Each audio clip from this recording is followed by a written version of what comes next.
नमस्कार श्रोते हो. राम राम बालमित्रांनो, कसे आहात? मजेत ना?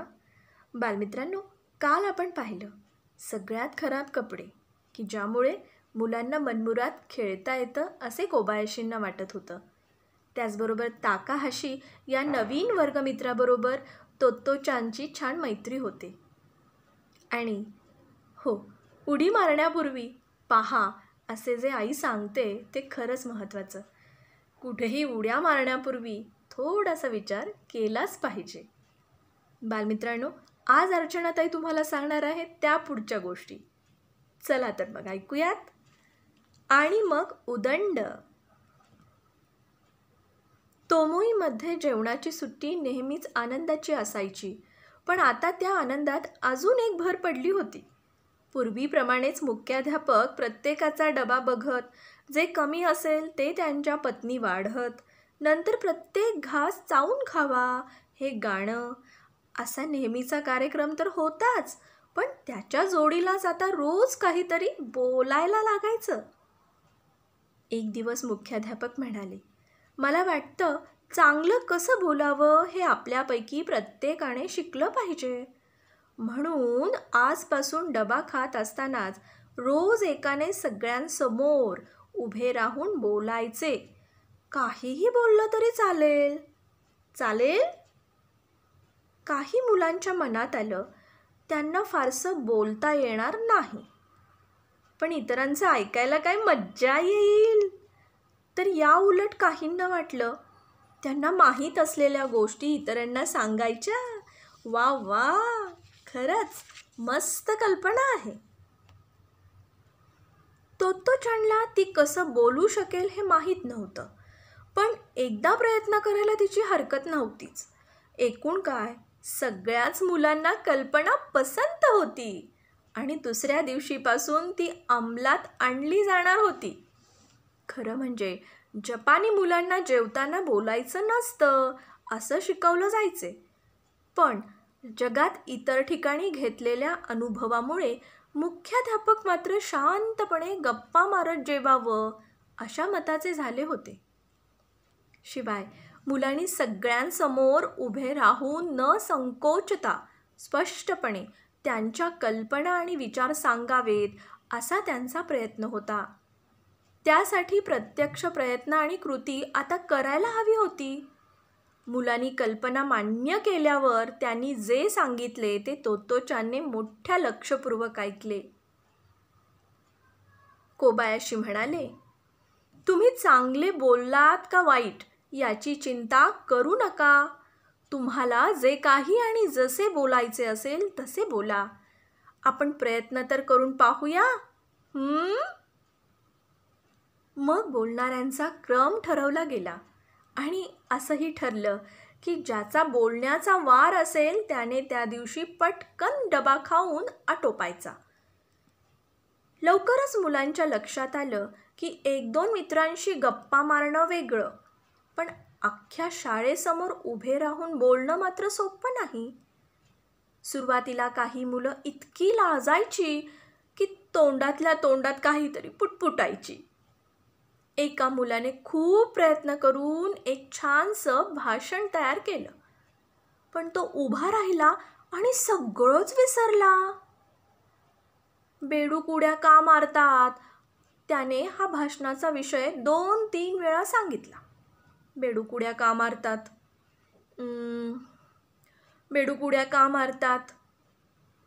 मग त्याने अखेर सुरुवात केली. पाऊस पडायला लागला की,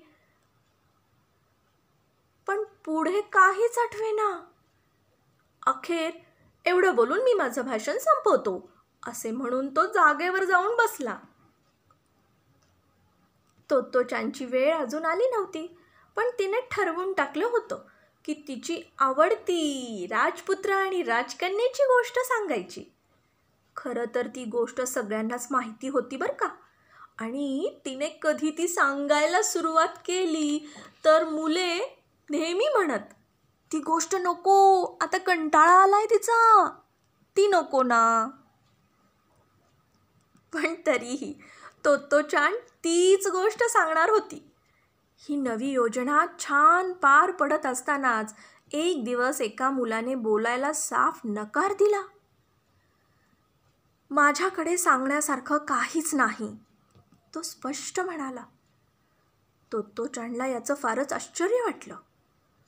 मुख्याध्यापक त्याच्या बाकाजवळ गेले आणि म्हणाले, तुला खरंच काही सांगायचं नाही? खरंच नाही, त्याने प्रामाणिकपणाने सांगितलं. नाही, त्याला काय बोलावे हे खरोखर सुचत नव्हतं. चल, आपण तुला बोलण्यासारखं काहीतरी शोधूया, मुख्याध्यापक म्हणाले. शोधूया? त्याला धक्काच बसला. मुख्याध्यापकांनी त्याला सगळ्यांसमोर उभे केले आणि ते त्याच्या जागेवर बसले. आठव बरं, तू सकाळपासून काय काय केलंस?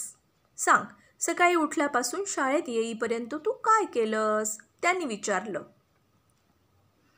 मी ना, तो म्हणाला आणि विचार करायला लागला. छान, तू म्हणालास मी ना.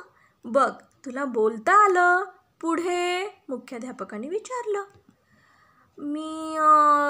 मी उठलो, तो डोकं खाजवत म्हणाला. सगळी मुले मन लावून ऐकत होती. तो पुढे बोलत होता आणि मग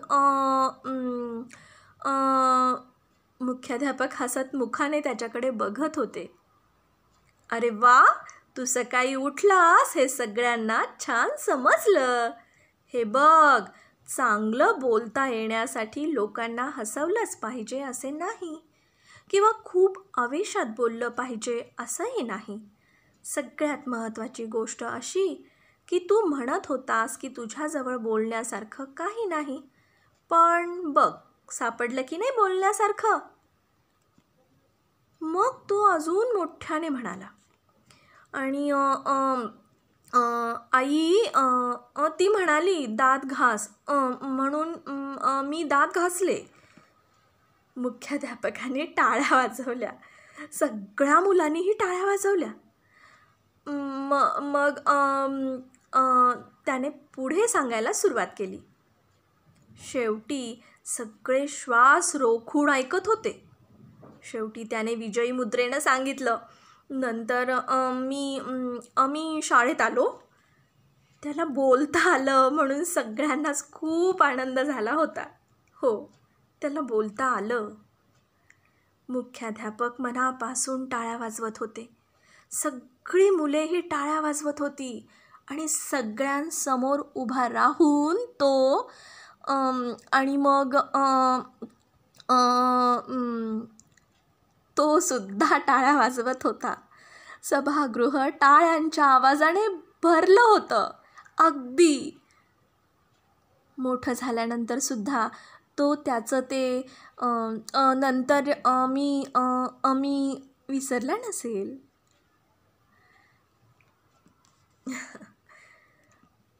पण आम्ही नुसतंच खेळत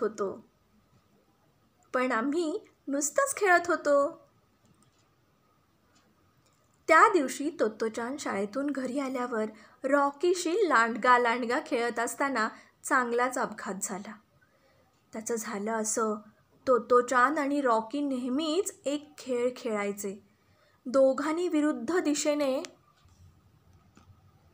लोळत यायचे आणि एकमेकांवर आदळायचे. त्या दिवशीही ते बराच वेळ असे खेळले आणि त्यांनी ठरवलं की आता जरा आणखी काहीतरी थोडंसं वेगळं खेळूया.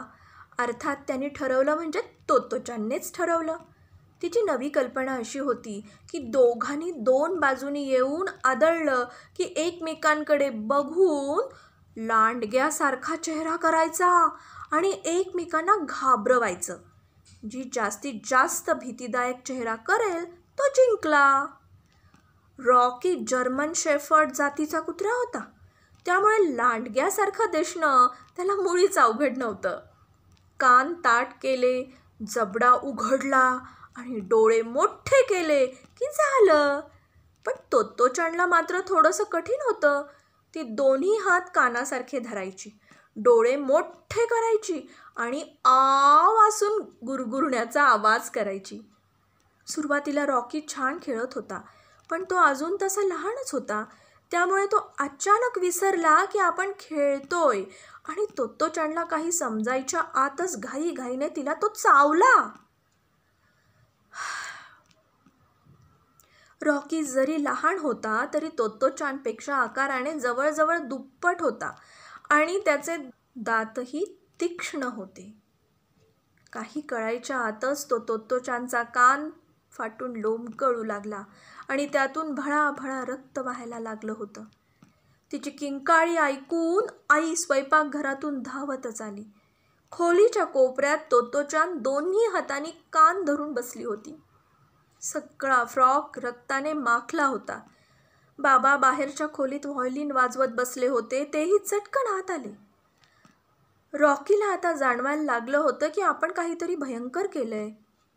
तो बिचारा मध्ये मध्ये घोटाळत होता आणि तोत्तोचानकडे घाबरून पाहत होता.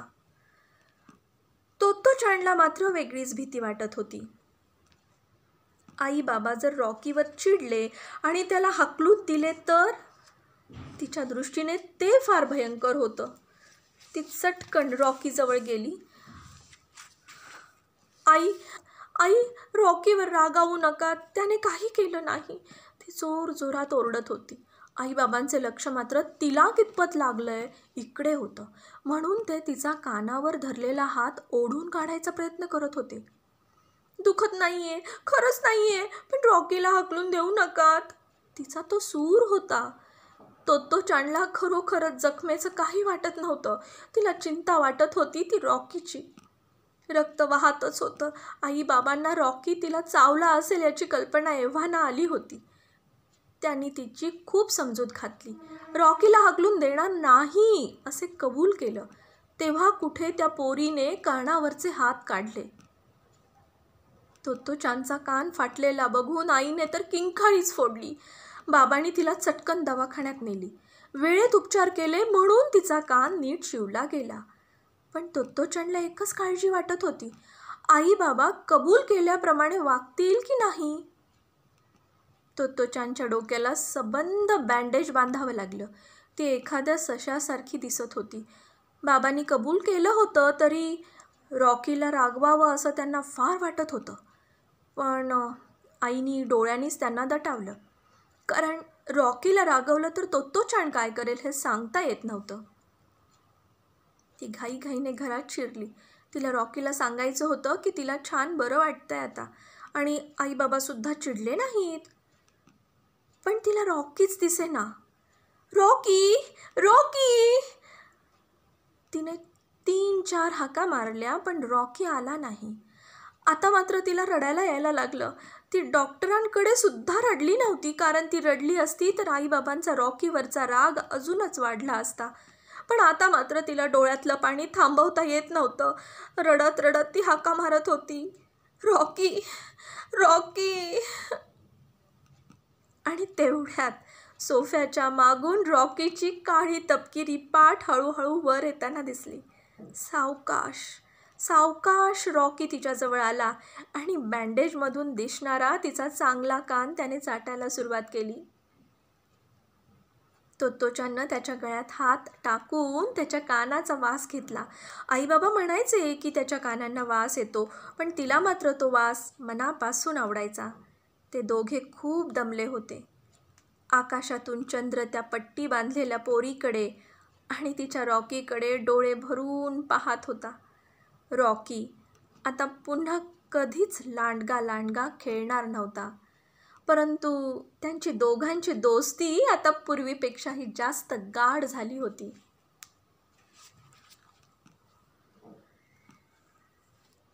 श्रोते हो आणि माझ्या बालमित्रांनो, तोत्तोचान या तेत्सुकी कुरियानागी यांनी लिहिलेल्या पुस्तकाचा मराठी अनुवाद चेतना सरदेशमुख गोसावी यांनी केला आहे. या पुस्तकातील आणि मग उदंड तसेच पण आम्ही नुसतंच खेळत होतो या गोष्टी तुम्हाला सांगितल्या बालमित्रांनो तुमच्या अर्चनाताईने, म्हणजेच अर्चना अभिजित भांडारकर. उद्या आपण पुन्हा भेटणार आहोत नवीन गोष्टींसह. तोपर्यंत घरीच राहा, स्वस्थ राहा, मस्त राहा, काळजी घ्याल. धन्यवाद. शुभरात्री.